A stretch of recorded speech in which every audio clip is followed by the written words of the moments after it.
Hello Battlefield fans! This year we're splitting up the Battlefield 5 review into its single and multiplayer components, with a full review to follow. This video covers the multiplayer only. Be sure to check out the single player and overall reviews in the video description.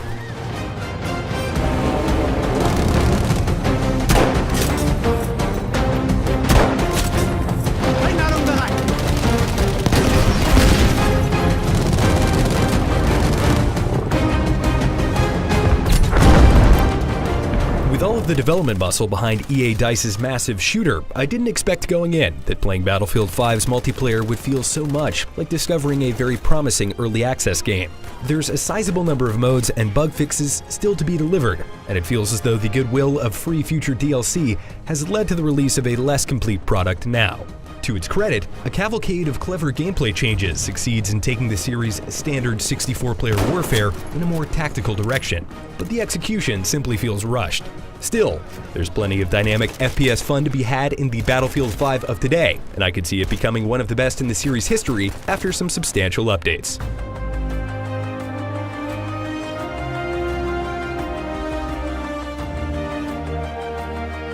Across all of its current multiplayer modes, Battlefield 5's default mechanics take a bold step towards the hardcore. Health regeneration is limited, the time to kill is reduced, and the spotting system is almost entirely removed. But the revisions are more thoughtful than simply adopting all of the hardcore rules. For example, while time to kill is generally faster, sniper rifles deal less damage than ever before, lending a snappier feeling to gunplay without excessively disrupting the class's balance of power. And in lieu of the entire removal of 3D spotting, only a handful of gadgets and certain combat traits can now place that infamous red circle over enemies' heads. These changes aim to emphasize team play, satisfying gunplay, and immersion, and all of them find their marks. The incentives for coordinating with your 4-person squad are so strong they're borderline coercive. The scarcity of vital health and ammunition resources, collectively dubbed the attrition system, succeeded in making me go out of my way to work with my squad and strengthened class identity, but felt a little heavy-handed at times.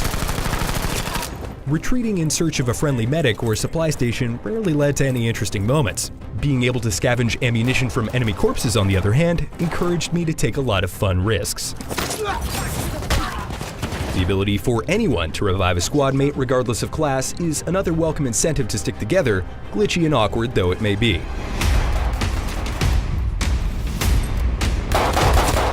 Across the board, the 37 firearms of Battlefield 5 feel fantastic.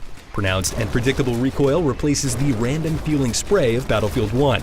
Each class has access to an assortment of 7 to 8 primaries that, with the exception of the medic, who can only wield SMGs, present a variety of playstyle options. The support class possesses the greatest variance, with access to shotguns, LMGs, devastating MMGs that must be deployed to aim, and the FG-42, which, in Battlefield 5 anyway, behaves like an assault rifle. And it's fun to unlock flashy but period-appropriate weapon skins that flaunt your achievements.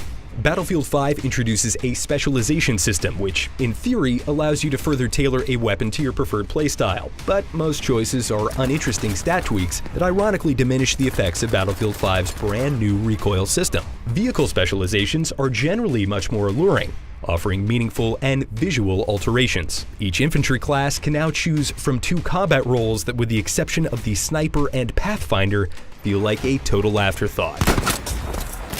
Battlefield 5 boasts 26 era-appropriate vehicles, a number that absolutely dwarfs its predecessor's paltry 8 at launch. And yet, part of me misses the rampant chaos caused by the admittedly overtuned elite units, cavalry, and behemoths of Battlefield 1.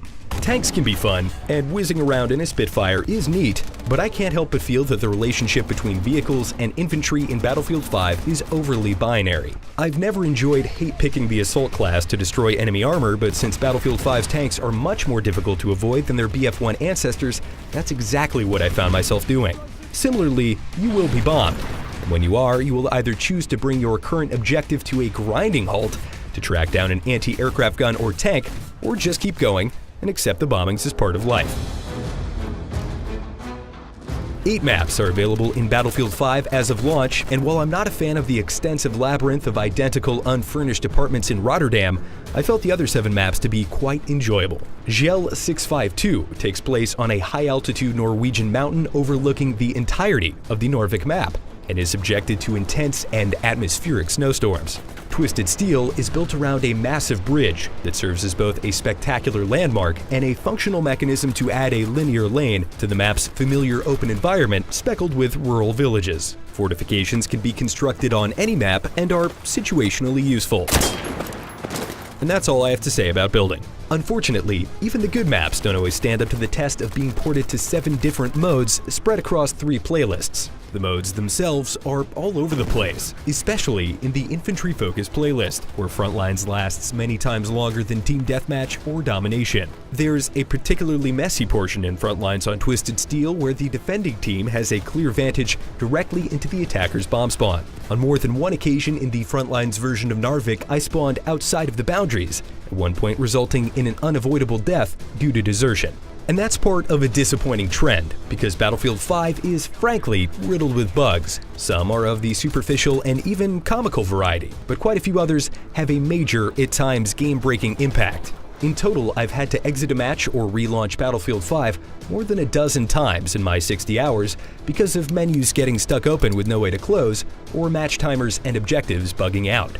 Also, the all-too-frequent appearance of minor glitches and sticky geometry conveys a general lack of polish.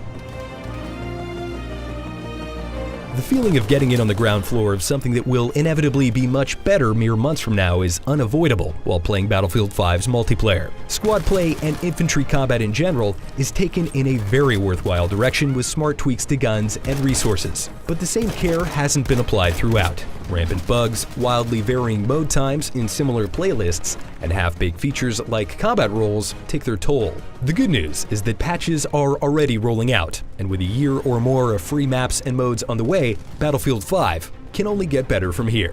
For more on Battlefield 5, watch our review of the single-player campaign plus the first 15 minutes of gameplay, and stand by for the full review. If you enjoyed the video, shoot me a follow on Twitter @ThugandDuggan, and for everything else, stick with IGN.